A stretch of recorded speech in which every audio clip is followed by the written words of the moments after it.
Nursing में आप सभी का स्वागत है। आज मैं आपको साधारण ब्याज के बारे में बताऊंगा तथा साधारण ब्याज में कौन कौन से कॉन्सेप्ट बनते हैं उसके बारे में भी बताएंगे और मिश्र धन को भी समझाएंगे।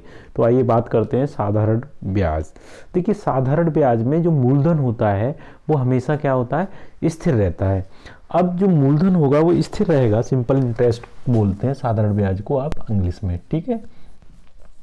अब बच्चों, सिंपल इंटरेस्ट के लिए आपको ये समझना होगा, सिंपल इंटरेस्ट जो होगा उसको साधारण ब्याज कहेंगे।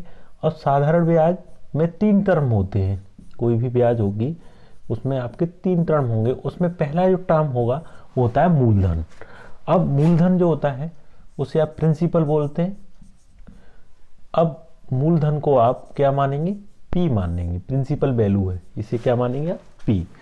अब जो दर होती है उसे अंग्रेजी में रेट कहते हैं, वो आपको आर मानना पड़ेगा। और समय है, ये बहुत आपको मायने रखता है, इसे आप टी मानेंगे यहाँ। तो साधारण ब्याज जब निकालेंगे सिंपली, तो ये आप याद रखेंगे। तो सिंपल इंटरेस्ट जब निकालेंगे तो मूलधन गुणा दर गुणा समय बटे 100, यानी PRT अपॉन 100। इस तरह से आप याद कर सकते हैं, यानी मूलधन, दर और समय। दर में क्या होगा, जो परसेंटेज होता है उसके लिए हमें 100 लगाना होगा। अब इधर इसका मल्टीप्लीकेशन करेंगे तो ये हो जाएगा SI into 100 equals to PRT। तो SI इंटू 100 बराबर PRT, यानी मूलधन गुणा दर गुणा समय। अब देखेंगे इसमें जब हम यहाँ से मूलधन की बात करेंगे तो मूलधन कितना आएगा बच्चों, SI यानी साधारण ब्याज इंटू 100 बटे, अब दे RT से यहाँ डिवाइड करिए, यानी दर इंटू समय, तब आ गया हमारा मूलधन। इसी तरह से अगर हमको यहाँ से आपको निकालना है रेट, यानी दर निकालनी है, तो ये कितना हो जाएगा, SI इंटू 100 अपॉन PT, कितना हो जाएगा, PT। तो यहाँ से आपकी दर हो गई। अब मान लीजिए समय निकालना है, तो ये कितना होगा, SI इंटू 100 अपॉन PR। तो इस तरह से आपको तीनों अलग अलग क्वांटिटी भी आप निकाल सकते हैं। अब आइए बात करते हैं कि मिश्र धन कैसे निकाला जाता है। तो मिश्र धन के लिए आपको क्या करना होगा कि मिश्र धन होता है उसमें मूलधन और ब्याज भी जोड़ दिया जाता है, ऐसे को आप मिश्र धन बोलेंगे, अमाउंट बोलेंगे। अब इसमें क्या करेंगे, आप इसमें वैल्यू लगा देंगे, किसकी, PRT अपॉन 100, ये आप इसमें लगाएंगे।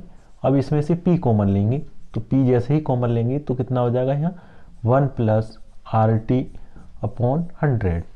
अब यहाँ से मल्टीप्लीकेशन करेंगे इसमें, तो ये कितना हो जाएगा 100 प्लस RT अपॉन 100 बराबर कितना हो जाएगा P। तो ये मिश्र धन बराबर ये आपका डायरेक्ट फॉर्मूला यहाँ से निकल आएगा। तो मिश्र धन A होता है, ये अमाउंट यानी मिश्र धन बोलते हैं। तो अगर यहाँ से मूलधन निकालेंगे मिश्र धन की पदों में, तो ये कितना हो जाएगा A इंटू 100 अपॉन कितना होगा 100 प्लस RT, यानी दर इंटू समय के बराबर ये मूलधन यहाँ से निकल आएगा अगर मिश्र धन के पदों में आप स्टेप को सॉल्व करते हैं।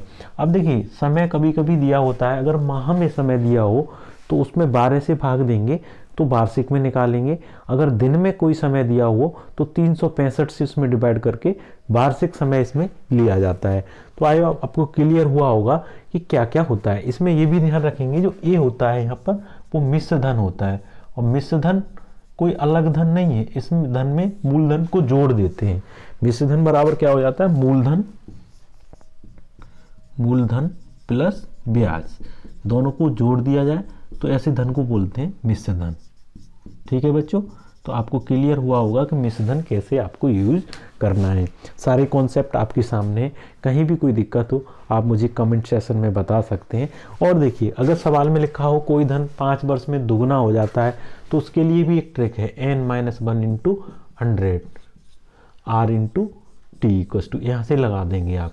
n आपका क्या होता है, गुना दिया होगा, 2 गुना, 3 गुना, 2.5 गुना, तो दर इंटू समय बराबर n-1 इंटू 100। इससे आपको सॉल्व कर सकते हो।